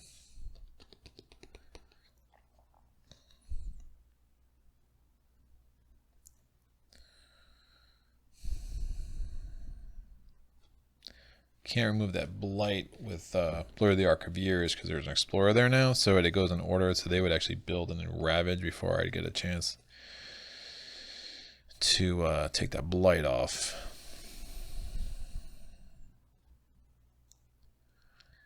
Can do that.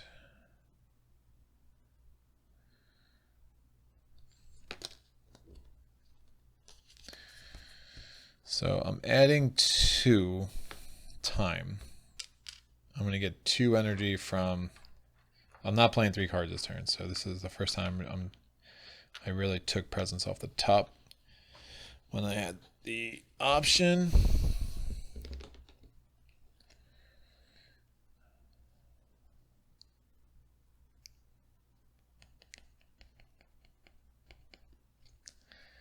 just not going to be able to do the defend I wanted to do. Yes, I really need to add presence. From I haven't done growth option 2 yet, which is kind of limiting me, to be honest. All right, so we're gonna do absolute stasis. Tempted to do birds cry. Warnings. Claims, we get the air.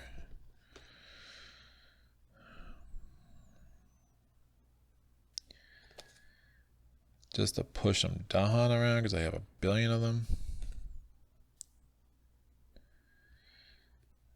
Give me some options for next turn with voice of command.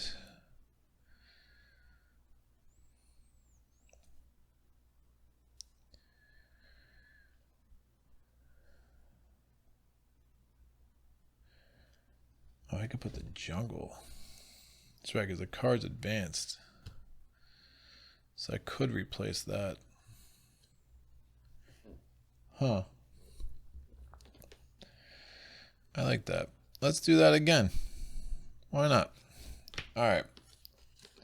So this is going to go here. Just a crazy classic fractured day turn. So that's going to go there. That's going to cost a time. That's going to go here, and it's going to cost a time and energy to use. That's fine. So absolute stasis, nothing's happening in land number 3. So it just doesn't exist for this turn. And then we're going to switch this turn 2. So we managed to avoid another escalator, and we put a turn 1 there. So that's cool. So yeah, we literally only had to do the escalator once, which is pretty crazy. Now figuring out how I want to make this happen next turn. I guess I'll worry about that next turn. All right, sure. Works for me. So I'm gonna need the energy. Yeah, normally when I've had good games of Fracture Days, I've been able to get to that second growth option. I'm not seeing a path to doing that this time around, but that's fine. We hopefully can find another way before things get too crazy with the stage 3 cards. All right, well prepared explorers for the rest of this turn. Explorers have +1 health. I will put that there. Beast prowl. Each beast generates 1 fear if invaders are present. I have 3 beasts. They all have invaders, so that's 3 fear. That's nice. And on each board, coming of age. On each board, add 1 Dahan to an inland land. With Dahan, I only have that inland land with Dahan. We're going to do a fear card.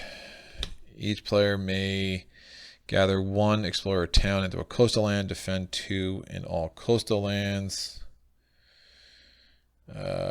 Sure, I'll move this guy. Prevent 1 more build, especially on a land with blight. Now we're going to ravage. Again, absolute stasis is in fact on land number 3. We are just putting a blight on land number 7. We are building on land 4. And now we are doing our stage 1 card. Again, we are exploring into jungles. That's going to get a town. This gets an explorer. Invader cards advance. Time passes. I put these 2 back on this track. Those go away. Absolute stasis is no longer in effect. And I'm going to hopefully pull a magical rabbit out of a hat. All right, we are ravaging here. Yeah, it's my only ticket to energy. That's a problem. Okay.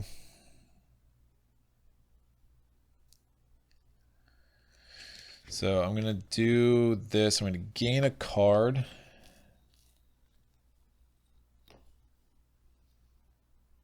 Sight of Land rejection isn't terrible. Prevent the build there. Prevent the build there. and get a fear.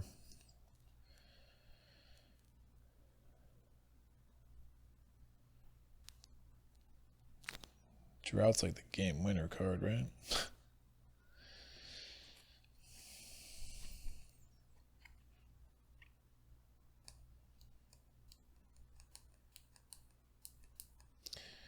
I like Drought a lot.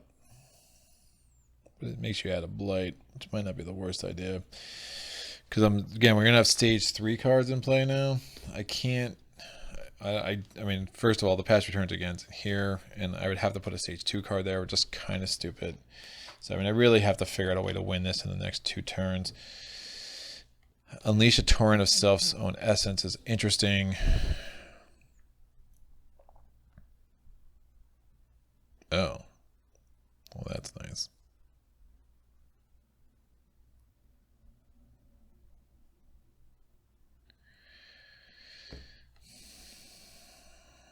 Six money. Trying to think if I want to move any of these presents. I don't think I do. Don't think I do.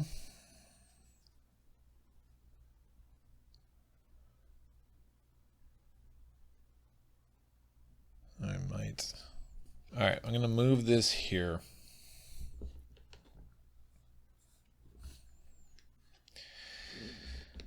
I need to get presents next to 3.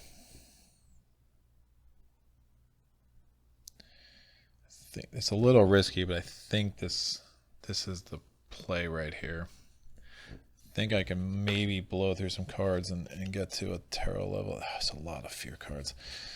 I have to be a little aggressive. I mean, the stage 3 cards coming up are scary. So I'm going to grab Drought. Be aggressive. All right, so I grab Drought. I'm going to play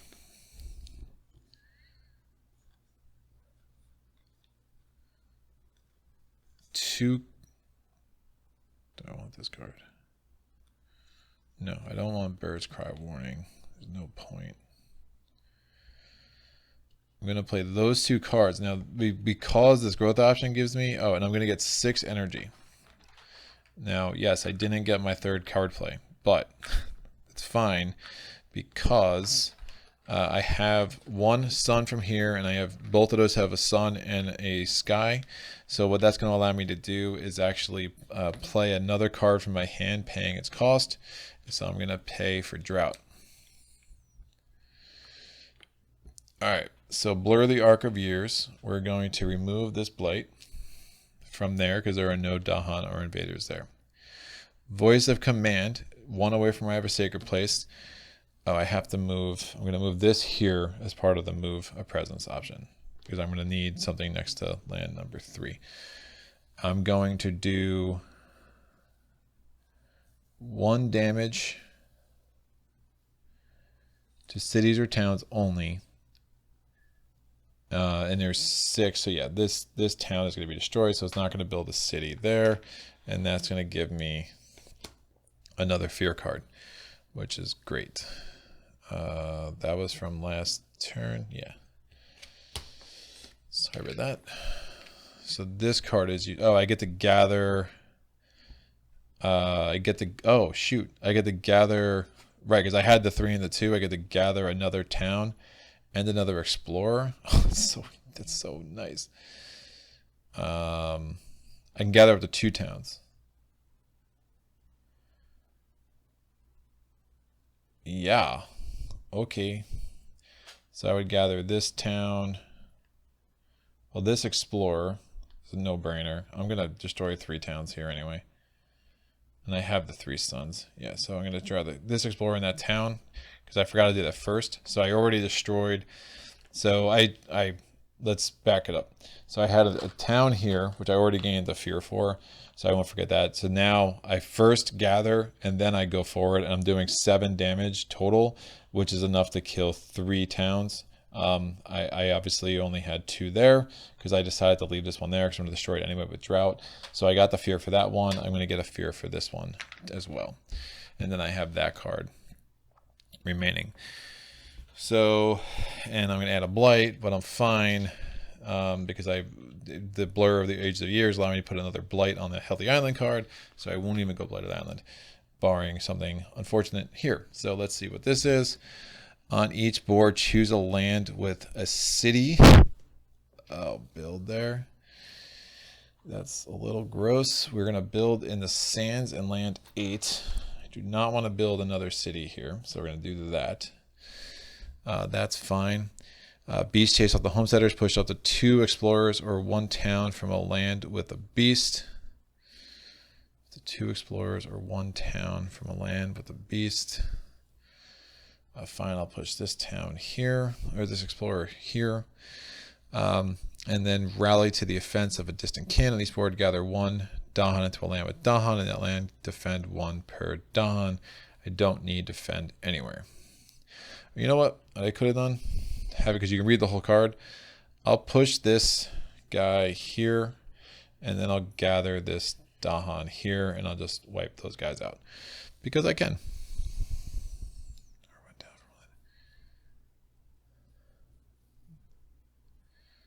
Oh, gather 1 Dahan into a land with Dahan.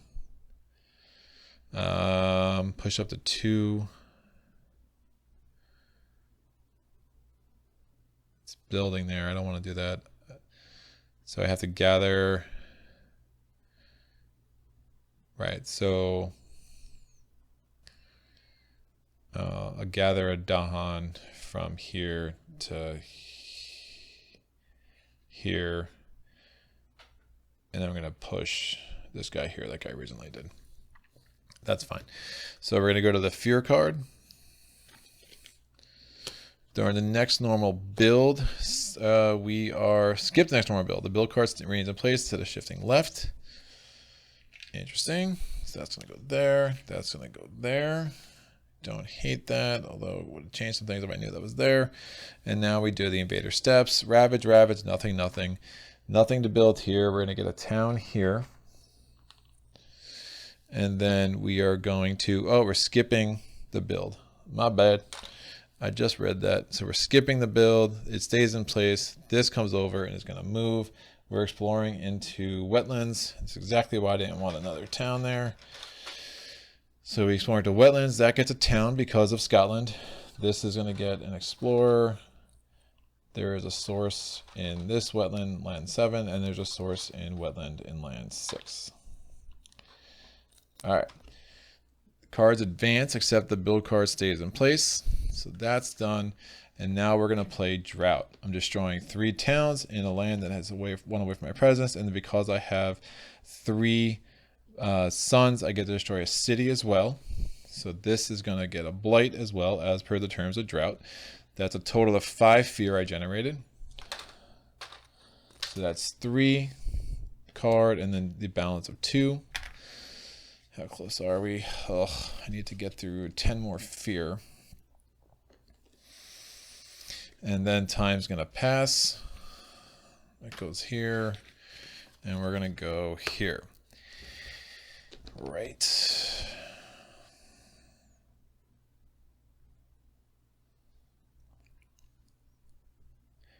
No ravage this turn.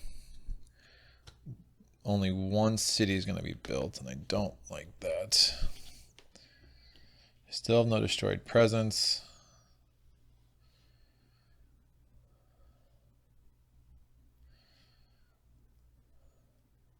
It's almost like I'm chasing this 10 fear. Whoo! This can go here.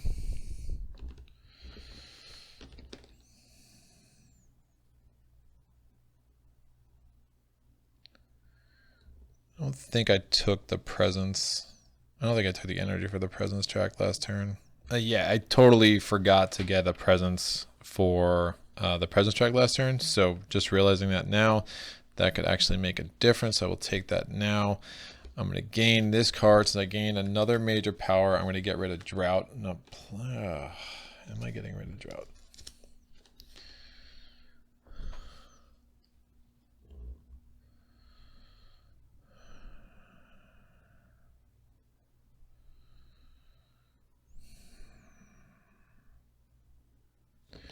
So that's from last turn. I'm going to get another. I'll put that there before I forget this turn.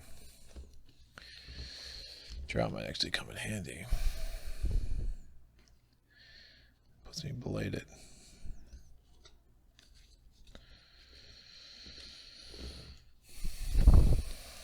Probably not.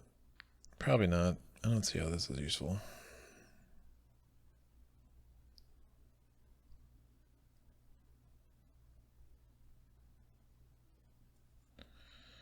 I'm not even sure.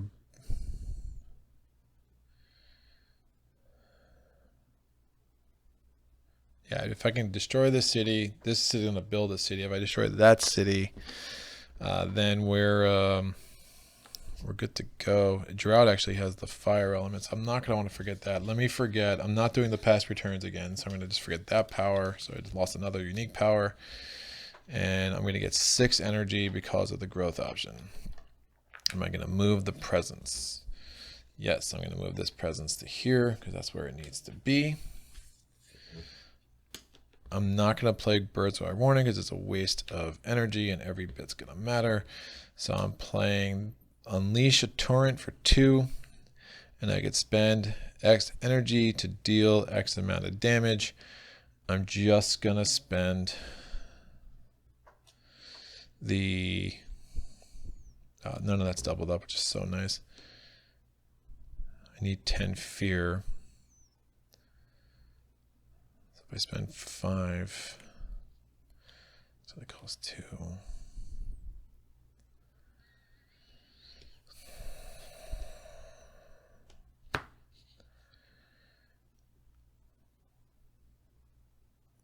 Yeah, I think this will work.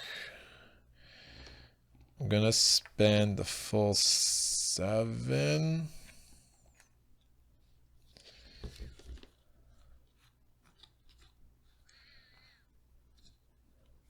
Yeah, I think I get as much fear as I can and then kind of deal with the lack of money later.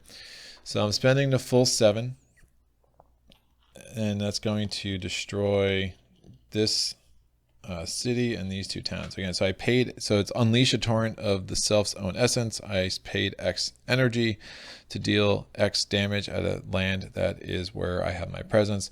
So I'm doing 7 damage. So I destroy that city. Those 2 towns, that's 4 fear. So that puts me 6 fear away from a Terra level 3 victory. But I think that was worth it. I don't see another way that made sense. All right, cool. Let's go to the event cards. The events outpaced. Humanity has always been faster than you. So basically, if I had any slow powers in play, which I don't, then that would matter. Lingering plagues on each board. Add a disease. Ignore disease during builds this invader phase. I will add this disease here, I guess. No. Nah, it doesn't really matter. I'll add it there. Why not? We are then going to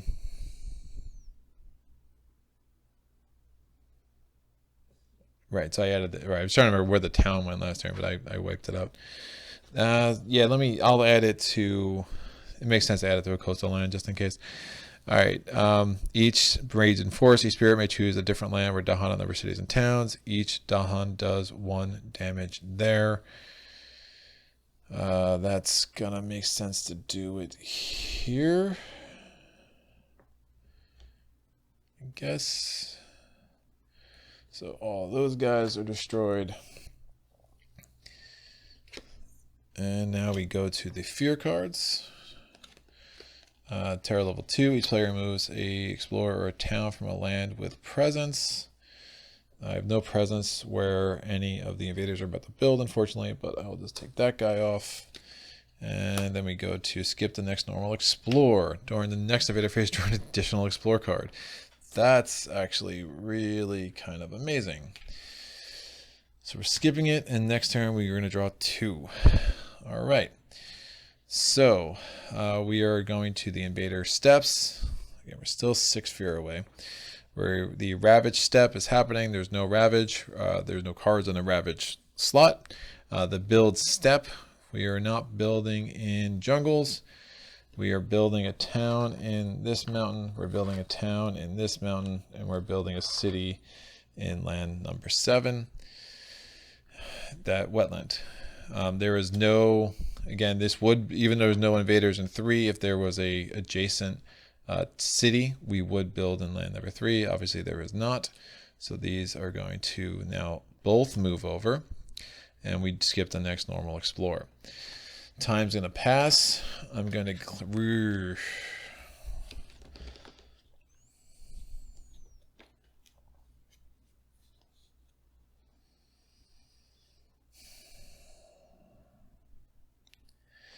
Blight, and Cascade. I mean, that could be game over. These all cost money. It gives me a ton of money, which will help me set up for next turn.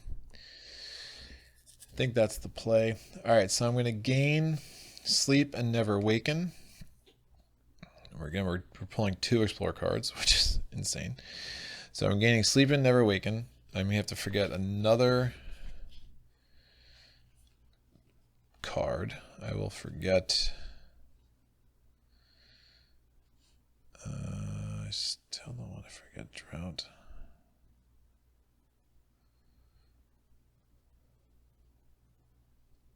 Yeah, I just don't want to risk putting 4 Blight on, but I don't know what the Fear card is. I mean, because I could reclaim cards here, but no, I mean, if Fear, I'm just going to want to do a fast thing here.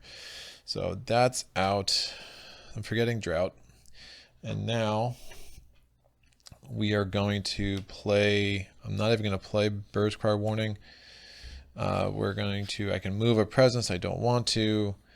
We're going to get 6 energy. I'm going to use 3 of that. Oh. Yes, I do want to. I'm going to need to kill that city. Yeah, I'm going to move a presence into here. And that'll be fine because I'm going to play, I get the 6 energy and the 1 from the presence track. And we're going to play, so I can target a land that's within 2 of where I have presence in a sands. Invaders are going to skip all actions in the target land. Right, so they're skipping actions in land 7. And I'm going to be able to remove 2 explorers. I get 1 fear for every 2 explorers I remove. So 5 fear away from getting to Terra level 3. That's done. We now go to the event card. Missionaries arrive. They teach lessons of a foreign god. I can ignore their contact with a Dahan. If I do that, if it lacks sun, I have to replace a Dahan with a town. There's no place I really want to do that in because it would cause ravaging. So I'm just going to forget Bird's Cry Warning because it's aided by I can curse the tongues of the foreigners. It costs 4 energy. It's aided by sun, so I'm going to curse the tongues of the foreigners. Each spirit adds, so again, same thing. So it's aided by sun. I'm going to discard that or just lose that. And then I'm going to add a disease to a land with a city, 2 fear per player, which is amazing. So that gives me a balance of 1. During the next normal ravage, cities do +3 damage. No big deal. Beast, each beast destroys 1 explorer. This destroys that one. Fear card. So that was the token event. There was no Dahan event on that card. This says in each board remove 1 explorer or town from a land with Badlands, Wild, or Dahan. Of course it's not Beast. Explorer or town from a land with Badlands, Wilds, or Dahan. That's not helpful, so that's going to go away. So now we go to the invader steps. The invaders are ravaging in jungles. There are no invaders to ravage, and ravaging in mountains. And they're not going to ravage in 7. So we are going to go Blighted Island because they're going to do 4 first, then we're going to do 6 after we flip this card. Blighted Island, all things weaken. Starting next turn, invaders and Dahan have -1 health. This land takes blight on 1 less damage, normally 1. When you add blight, it destroys all presence And again, this starts next turn. All presence and beasts in that land, and 1 presence total in an adjacent land. So I'm glad that I stopped everything there. Otherwise, I definitely would have gone through all this blight because it would have blighted and cascaded, but we are adding another blight there. So the Ravage step is done. We now are pulling 2 Explorer cards because Explorers are reluctant is in play. So the first Explorer card, we're exploring into mountains and into jungles. So the mountains are going to get an Explorer. The jungle gets a town and an Explorer because there was a source before the Explorer action. And then we're going to pull a second one. Wetlands, the wetland gets a town. We skip all actions in wetlands number 7. The jungle gets another town and another Explorer in land number 5. Invader cards advance. I already put the Explorer cards in the build space. The Ravage card moves off. There is no Ravage next turn. All right, time passes. The Sleep and Never Waken did its job. We're reclaiming cards. I'm gaining 2 time. I'm going to gain 1 energy from the presence track. We're going to gain an air, and I just need to get 3 fear. That should be fairly easy. So I'm going to do 2, 3, did I speak too soon?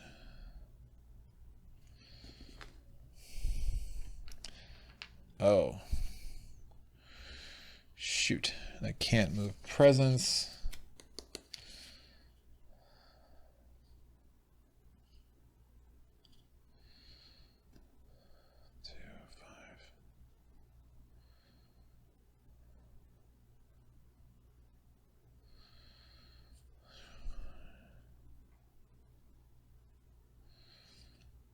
I had no cards left, right? Oh, man.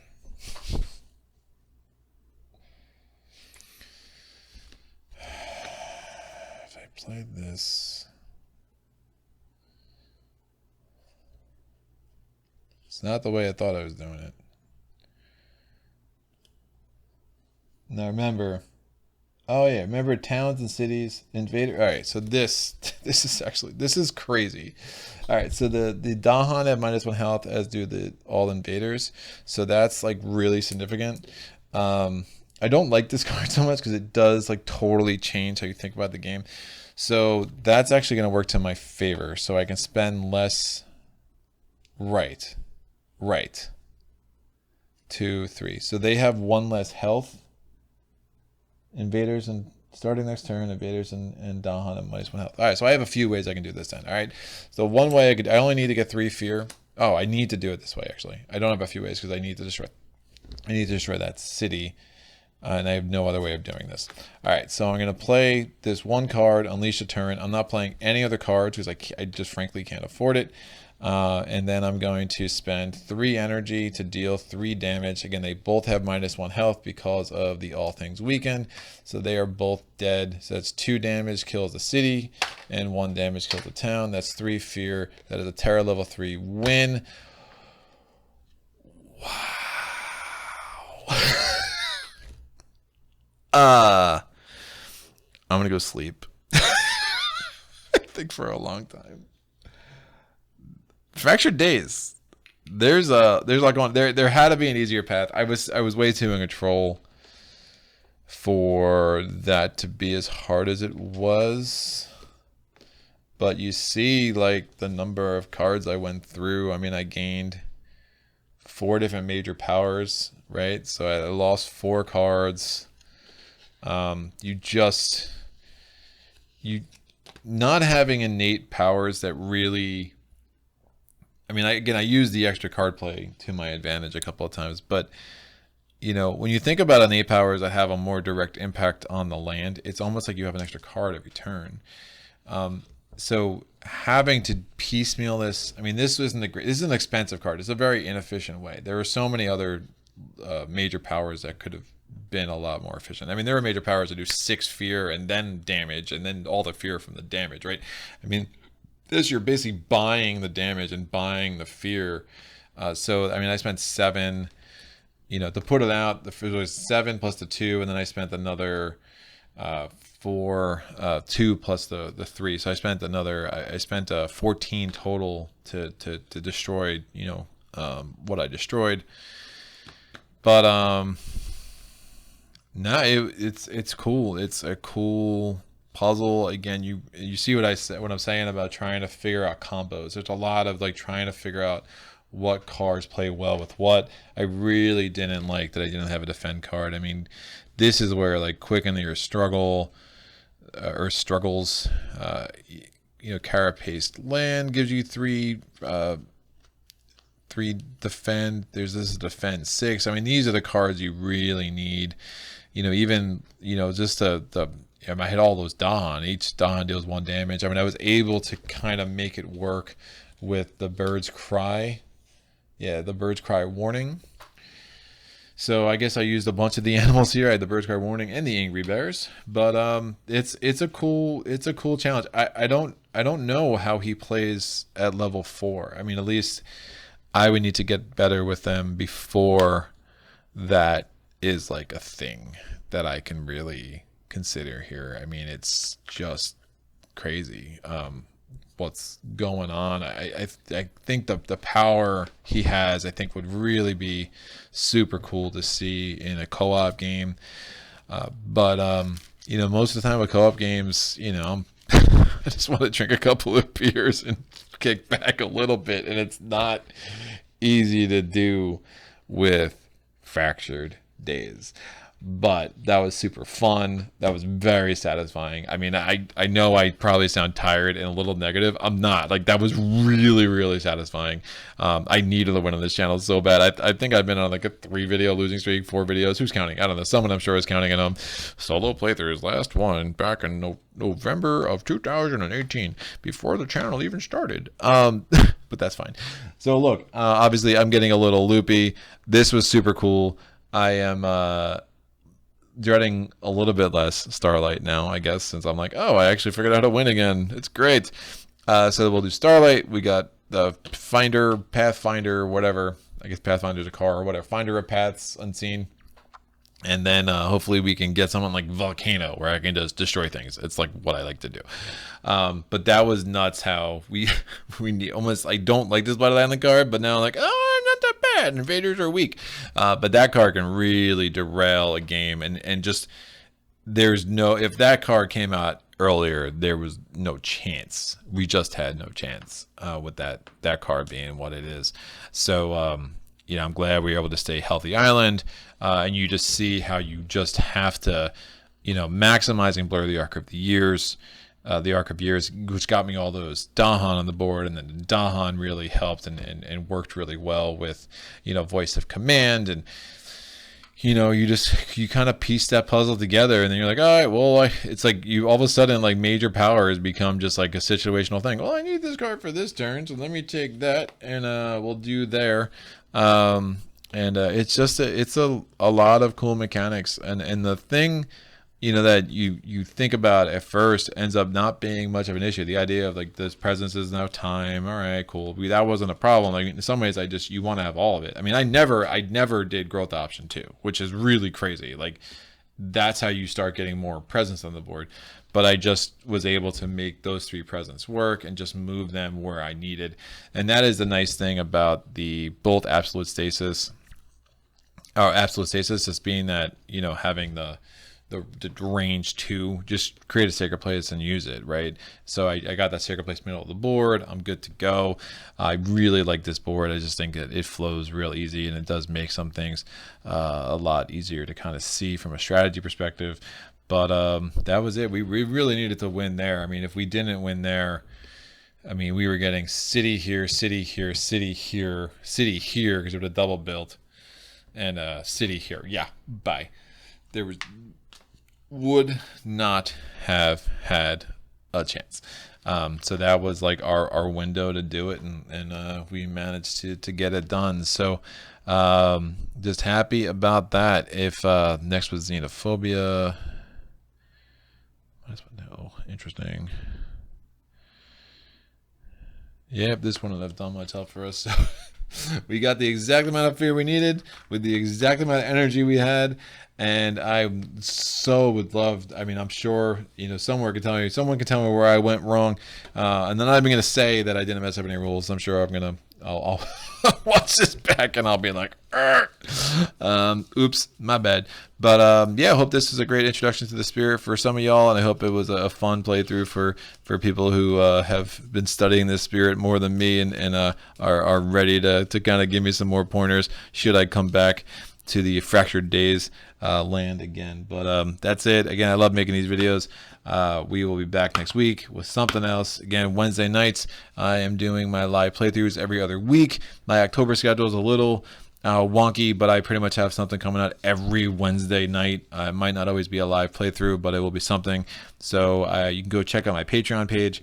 I will put the schedule up there so you can see what's coming up. I put a public post at the beginning of every month or the end of the previous month, just so you can kind of see what's going on in case you want to mark your calendar accordingly with your favorite games that I will be featuring. So that's it. It's been great, y'all. Until next time, happy gaming.